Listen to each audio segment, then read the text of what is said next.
Selamat pagi, salam sejahtera untuk kita semua. Salam guru penggerak. Perkenalkan, nama saya Efraim Decoberten Peters. Saya calon guru penggerak angkatan 10 dari SMA Negeri 3 Pocoranaka, Kabupaten Manggarai Timur. Bapak Ibu guru yang hebat, pada kali ini izinkan saya memaparkan koneksi antara materi kesimpulan dan refleksi modul 1.1.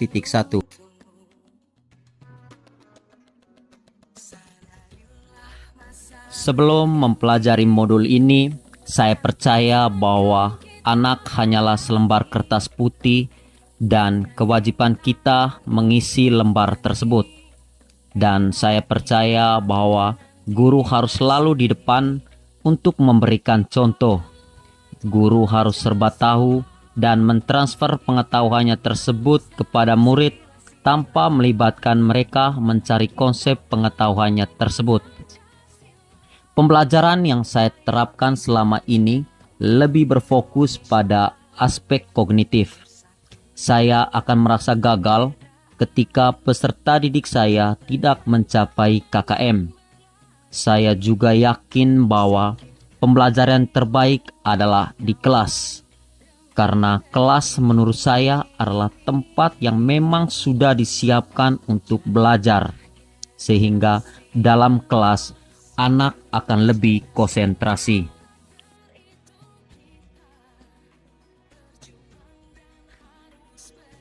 Setelah mempelajari modul 1.1 ini, cara pandang saya terhadap pendidikan berubah dan kepercayaan saya selama ini terkikis. Saat ini saya sadar bahwa anak bukanlah selembar kertas putih, melainkan sebuah kertas yang sudah terisi penuh. Namun, coretan-coretannya masih buram. Coretan-coretan buram ini adalah sifat dasar anak, baik dan buruk yang sudah ia bawa sejak lahir. Tugas kita sebagai pendidik adalah menuntunnya, menebalkan coretan-coretan yang baik, dan semakin menyamarkan coretan-coretan yang buruk. Jadi, kita hanya bisa mengubah atau membimbing lakunya ke arah yang lebih baik. Namun, kita tidak akan bisa mengubah ataupun menghapus dasar yang ia bawa sejak lahir. Kita hanya menebalkan saja atau menyamarkan saja. Mempelajari modul ini membuat saya sadar bahwa peran seorang pendidik adalah lebih ke Tutwuri Handayani, yang artinya di belakang memberikan dorongan. Kita harus memberikan kebebasan, kemerdekaan kepada peserta didik dengan segala kodratnya, sehingga mereka mempunyai inisiatif berpikir kreatif dan inovatif, maupun menemukan sendiri konsep ilmu pengetahuan, bukan hanya sekedar disuapi oleh guru. Ketika anak diberikan kebebasan sesuai dengan kodratnya, yang dalam hal ini kodrat anak adalah menemukan sendiri gagasan yang terbaik, maka anak akan merasa senang dan tanpa sadar akan cinta belajar. Saat ini, saya sadar bahwa aspek kognitif bukan aspek yang terpenting lagi, melainkan harus diselaraskan dengan aspek-aspek, yaitu budi pekerti.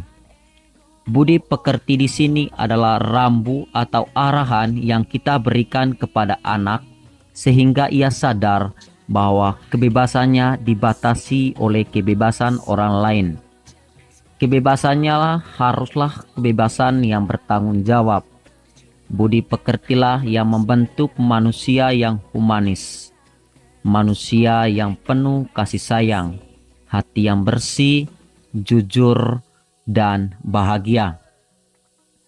Setelah mempelajari modul ini, saya juga sadar bahwa pembelajaran tidak menyeluruh harus selalu di kelas.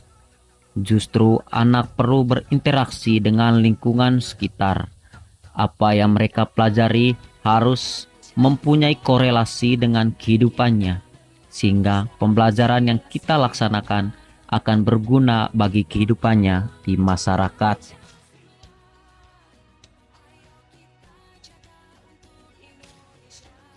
Hal yang segera saya lakukan adalah menerapkan merdeka belajar dalam pembelajaran saya. Saya akan mengajak peserta didik untuk turut serta dalam perencanaan pembelajaran sehingga mereka akan antusias dalam mengikuti prosesnya. Saya akan mendorong peserta didik saya untuk berpikir kreatif, inovatif, dan mempunyai inisiatif dalam mengembangkan gagasannya, sehingga mandiri dalam menemukan konsep-konsep pengetahuannya. Saya juga akan menerapkan pembelajaran yang kontekstual, di mana menjadi lingkungan kearifan lokal sebagai sumber belajar, sehingga peserta didik akan mampu mengenali, melestarikan, dan mengembangkan kebudayaannya. Dalam pemberian kebebasan, kemerdekaan belajar, tentu saja saya juga akan tetap memberikan rambu-rambu atau arahan agar anak tidak kehilangan arah. Saya akan menanamkan budi pekerti melalui pembiasaan-pembiasaan, baik sebelum memulai proses dan mengakhiri proses pembelajaran. Saya juga akan meminta dukungan dari orang tua dan lingkungan sekitar, karena bagaimanapun sekolah, orang tua, dan lingkungan sekitar adalah 3 aspek pembentuk karakter budi pekerti seorang anak. Terima kasih, demikian yang dapat saya sampaikan. Kurang lebihnya saya mohon maaf. Selamat pagi, salam sejahtera untuk kita semua.